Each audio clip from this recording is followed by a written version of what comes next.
আজও নিয়ে এসেছি সহজ এবং সিম্পল একটা রেসিপি নিয়ে। ঘরে রয়েছে পাকা কলা, বেশ কয়েকটাই রয়েছে, তাই ভাবলাম কিছু কলা দিয়ে একটা রেসিপি তৈরি করে নেওয়াই যায়। সেই মতোভাবেই আমি এখানে কিছুটা কলা নিয়ে নিয়েছি।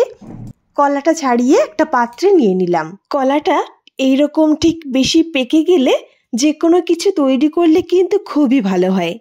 তো বেশ ভালো মতো পেকে গেছে আর নষ্ট হওয়ারও দিকে, তাই ভাবলাম সুন্দর একটা রেসিপি তৈরি করে ফেলি। সেই মতোভাবে কলার খোসাটা ছাড়িয়ে একটা পাত্রে নিয়ে নিয়েছি আর হাত দিয়ে ভালো করে চটকে নিয়েছি, ভিতরে যাতে কোনো দলাভাব না থাকে। মোটামুটি যতটা সম্ভব আর কি কলাটা এরকম নরম করে নিলাম। এবার দিয়ে দিচ্ছি ছোট কাপের 1 কাপ চিনি। এখানে চিনিটা গুঁড়ো করে অ্যাড করেছি, তোমরা চাইলে চিনিটা গোটা রেখেও অ্যাড করে দিতে পারো। তারই সঙ্গে দিয়ে দিলাম 10 টাকা দামের 1 প্যাকেট গুঁড়ো দুধ আর 1 চিমটি লবণ। যে কোনো মিষ্টি কিছুতে সামান্য 1 চিমটি লবণ অ্যাড করলে খেতে খুব ভালো লাগে। এবারে সেই কাপের মাপ করেই দিয়ে দিলাম 1 কাপ সুজি আর 1 কাপ ময়দা। সব কিছু ভালো করে এবার মিশিয়ে নিতে হবে।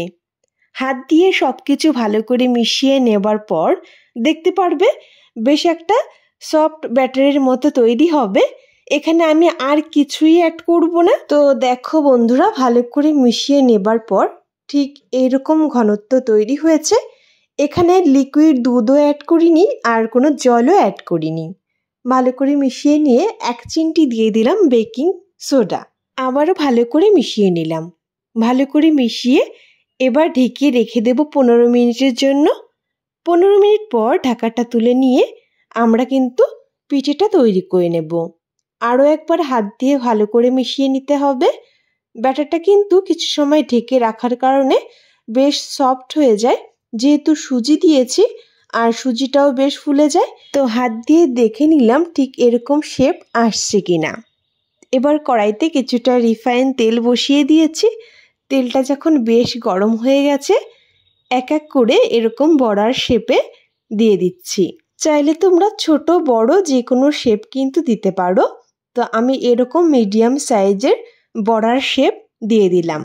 যে কটা মোটামুটি দেওয়া যায় দিয়ে দিলাম। আর আঁচটাকে এই অবস্থায় কিন্তু লো টু মিডিয়ামে আছে। আঁচটাকে অনবরত মিডিয়ামে রেখেই বড়টা ভেজে নিতে হবে। আর দেওয়ার সঙ্গে সঙ্গেই কিন্তু দেখতে পাচ্ছি আগেরগুলো বেশ লালচে রং ধরে আসছে। তো উল্টে দিলাম। যেগুলো এরকম ভাজা হয়েছে উল্টে দেব। আর পিঠেগুলো কত সুন্দর ফুলেছে তোমরা দেখতেই পারছো। এইভাবে উল্টে পাল্টে বেশ লালচে রং ধরে ভেজে নেব। যেগুলো হয়ে গেছে এক সাইড সেগুলো উল্টে দিলাম। তো এইভাবে সবগুলো উল্টে পাল্টে মিডিয়াম আঁচে লালচে রং ধরে ভেজে নিচ্ছি। তো দেখতেই পারছো বেশ লালচে রং ধরে আসছে আর দু সাইডটাই কিন্তু সুন্দর ভাজা হয়েছে। এইভাবে যখন সুন্দর একটা কালার চলে আসবে সেই অবস্থায় তুলে নেব। তো বড়াটা একদমই তৈরি হয়েছে। এর থেকে আর বেশি আমি ভাজবো না। এরকম লালচে রং ধরলে নামিয়ে নিচ্ছি। ঘরে থাকা উপকরণে যে কোনো সময় কিন্তু তৈরি করে নেওয়া যায়। সময়টাও কিন্তু একদমই কম লাগে।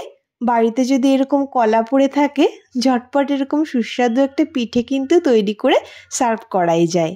তো এইভাবে আমি সবগুলো ভেজে নিচ্ছি। বাকি যেগুলো রয়েছে সেগুলো ঠিক একই রকমভাবে লালচে রং ধরে ভেজে নামিয়ে নিলাম। তো দেখো বন্ধুরা কতটা লোভনীয় আর কতটা ফুলকো তৈরি হয়েছে। খেতে বেশ ভালো হয়েছিল। বাড়িতে একবার ট্রাই করে দেখতে পারো এইভাবে, তোমাদেরও ভালো লাগবে। তো বন্ধুরা আজ এ পর্যন্তই রেসিপিটি শেষ করছি। দেখা হবে নেক্সট কোনো নতুন রেসিপি নিয়ে। তোমরা ভালো থেকো বন্ধুরা, সুস্থ থেকো।